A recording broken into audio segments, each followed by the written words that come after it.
ფალჭველიძის ქუჩის პირველ ნომერში, რომელიც მდებარეობს სამგორის რაიონში, რამდენიმე წუთის წინ იყო ხმაური და სიტყვიერი დაპირისპირება აღსრულების პოლიციის თანამშრომლებსა და აქ ცხოვრებ მოქალაქეებს შორის. თავდაპირველად გეტყვით, რომ შენობა, რომელიც ჩემს ზურგს უკან მდებარეობს, არის მიტოვებული უკვე წლების განმავლობაში და არანაირი ფუნქცია არ აქვს. აქ ცხოვრობენ საქართველოს ოკუპირებული ტერიტორიებიდან იძულებით გადაადგილებული პირები, როგორც სახელმწიფო აცხადეს და კონკრეტულად აღსრულების ეროვნული ბიურო განმარტავს, ისინი უკანონოდ არიან შესახლებულები ამ შენობაში. მოსახლეობა განმარტავს, რომ მათ სხვა გზა არ ჰქონდათ, რადგან წლების განმავლობაში სახელმწიფოს მხრიდან ვერ მიიღეს შესაბამისი პირობები ამ წლების განმავლობაში. ის პირები აცხადებენ ამას, ვინც ტოლვილის სტატუსით ცხოვრობენ და განმარტავენ, რომ სათანადო ყურადღება სახელმწიფოს არ მიუქცევია მათთვის. აქ ადგილზე იმყოფებიან როგორც აღსრულების პოლიციის წარმომადგენლები, ასევე საპატრულო პოლიციის თანამშრომლები. მობილიზებულნი არიან ასევე საგანგებო სიტუაციების მართვის სამსახურის შესაბამისი დანაყოფები, სახანძრო და სამაშველო ეკიპაჟები, ასევე სხვადასხვა უწყების წარმომადგენლები არიან მოსულები, ასევე ზოგიერთი ოპოზიციური პოლიტიკური პარტიების წარმომადგენლები.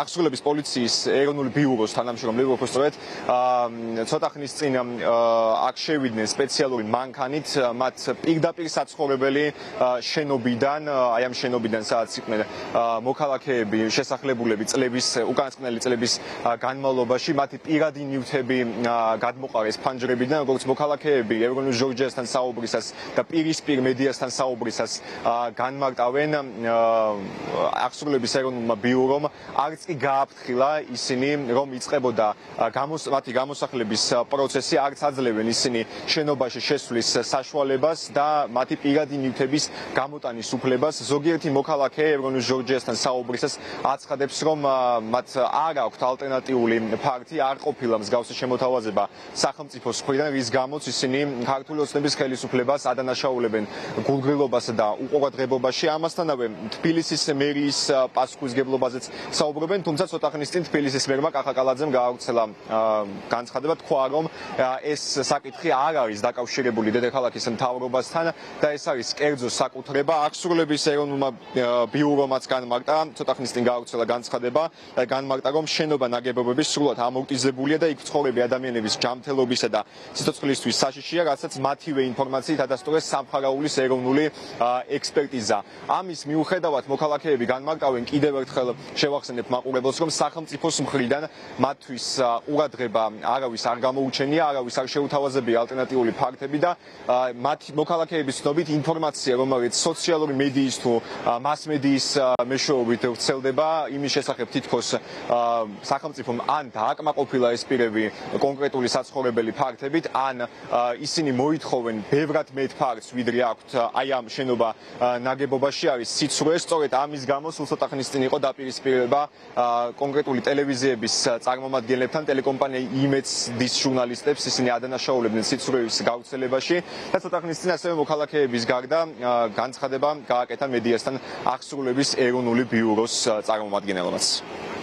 მე მაგალითად პირადად 5 შვილის მამა ვარ და ეხლა ბავშვები და მეუღლე შეიფარა ჩემმა და ვარკეთილში წაიყვანა და ველოდები ჩემ ტანსაცმელს, ჩემ პირად ნივთებს, რომ რამე ეს ძაღლივით გადმომიყარონ და იქ ზედ დავწვე და ამაღამ სად გავათენებ კაცმარიც. ან მანქანაში უნდა გავათენო ვიღაცის, ან აქ უნდა გავათენო. შეთავაზება არავის ან პრივილეგირებული ოჯახები არიან აქ, სოციალურად დაუცველები არიან აქ, მრავალშვილიანები არიან აქ, შეშემოპირები, საერთოდ არაფერი. ნუ ყოველ შემთხვევაში ჩემთან არავინ არ მოსულა და ვისაც ვესაუბრები ახლა ჩემს კორპუსში ვინც იყვნენ, ჩემს სართულზე ვინც იყვნენ, მაგდაგვარი არავინ არ უნახია. ასე რომ ეს არის ტყუილი ინფორმაცია, რომ ვიღაცა მოვიდა, რაღაცა ფული შეგვთავაზა, რაღაცა ტელეიმედმა გადმოსცა, რომ ვითომ 20 კვადრატში ვცხოვრობს და მოვიდნენ ფარტის შეთავაზებაზე და ჩვენ 120 კვადრატი მოვითხოვეთ. ამდაგვარი სისულელე, მსგავსი სისულელე არ ვიცი.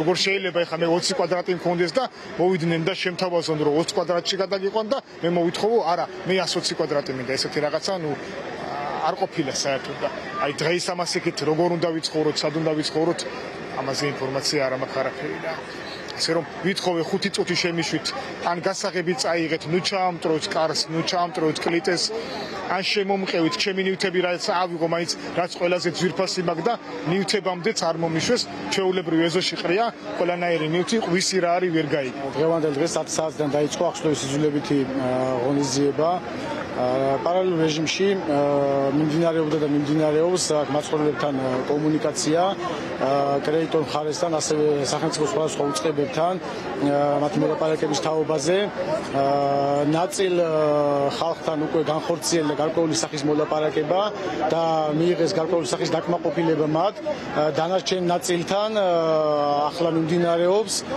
და აღსრულების ბიურო ჩართულია უშუალოდ ამ მოლაპარაკებებში ჩვენი სურვილია მათ შორის სახელმწიფოს სხვა უწყებებისაც რომ არც ერთი მათგანი არ დარჩეს ღია ცის ქვეშ ჩვენ ყველას მოუწოდებთ რომ გაითვალისწინონ და დაემორჩილონ აღმასრულებელისა თუ პოლიციელის კანონიერ მოთხოვნას და ეს რა თქმა უნდა ემსახურება მათი უსაფრთხოებას დავამატებ იმას რომ აი ამ პროცესში აღსრულების ეროვნული ბიუროს ლოჯისტიკის სამსახურია ჩართული და ჩვენ თვითონვე უზრუნველყოფთ ამ ხალხის მოძრავი ნივთების გადატანა შესაბამის იმ ფაქტებში სადაც იმ მოლაპარაკების შედეგად განისაზღვრება ესა ფაქტი მაყურებელმა პირდაპირ ეთერში მოისმინა აღსრულების ეროვნული ბიუროს წარმომადგენლის კომენტარი მიმდინარე პროცესთან დაკავშირებით. მე კიდევ ერთხელ შევახსენებ მაყურებელს, რომ ამ კომენტარამდე მედიასთან აღსრულების ეროვნულმა ბიურომ განცხადება გაავრცელა და მე ამონარიც წაგიკითხავთ ამ განცხადებიდან, სადაც ნათქვამია, რომ მხარეთა შორის მორიგეობის, მათი ინტერესების სრულყოფილად დაცვის მიზნით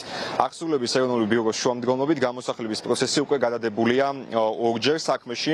აღსრულების პოლიცია, როგორც უწყება განმარტავს, ჩართული იყო ბიუროს მხარეთა ინტერესების დაცვისა და მედიაციის დეპარტამენტი, ასევე სოციალური მუშაკები და ბიურო განმარტავს, რომ ყველა ინდივიდუალური შესწავლილი, ყველა საქმე იყო ინდივიდუალურად შესწავლილი და მიმდინარეობდა შესაბამისი მოლაპარაკებები მოსახლეობასთან, თუმცა ასევე თქვენ მოისმინეთ აქ მცხოვრები მოქალაქეების პოზიცია, რომლებიც აცხადებენ, რომ სახელმწიფოს მხრიდან მათთან მოლაპარაკებების მცდელობა არ ყოფილა ყოველ შემთხვევაში იმ მოქალაქეებთან, რომელსაც ევრონიუს ჯორჯიას გადამღები ჯგუფი ესაუბრა. ასეთი რჩება ვითარება ახლა თვალჭრელიძის ქუჩის პირველ ნომერში. აქ რამდენიმე მოქალაქე შენობა ნაგებობის სახურავზე, საიდანაც მიმდინარეობს გამოსახლების პროცესი, იმყოფება შენობის სახურავზე და აცხადებს, რომ თუ გამოსახლების პროცედურა არ შეჩერდება, ისინი მიიყენებენ თვითდაზიანებას. დიდი რაოდენობით სამართალდამცველები არიან მობილიზებულები.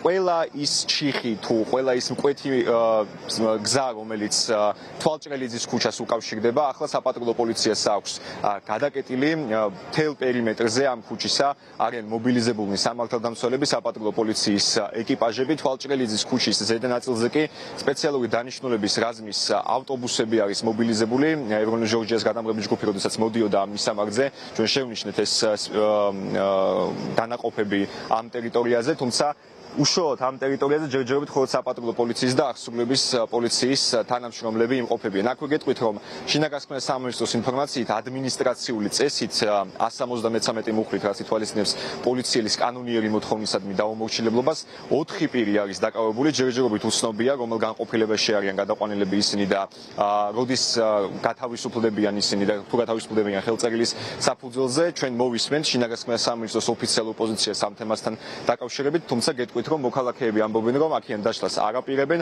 აქ მოდიან ასევე ოპოზიციონერი პოლიტიკოსები, თბილისის საკრებულოს წარმომადგენლები, აქ მოქალაქეები ელოდებიან თბილისის მერიის წარმომადგენლებსაც და მოუწოდებენ მათ ასევე ქართული ოცნების სხვა წარმომადგენლებსაც ადგილზე მოსვლისკენ და სიტუაციის გაცნობისკენ. ჩვენ ვრჩებით ადგილზე და ბუნებრივია ევრონიუს ჯორჯიას მაყურებელი, როგორც ჩვენს ეთერში, ასევე სოციალურ პლატფორმებზეც მოისმენს დამატებით ინფორმაციას, როგორ განვითარდება პროცესები თვალჭრელიძის ქუჩის პირველ ნომერში.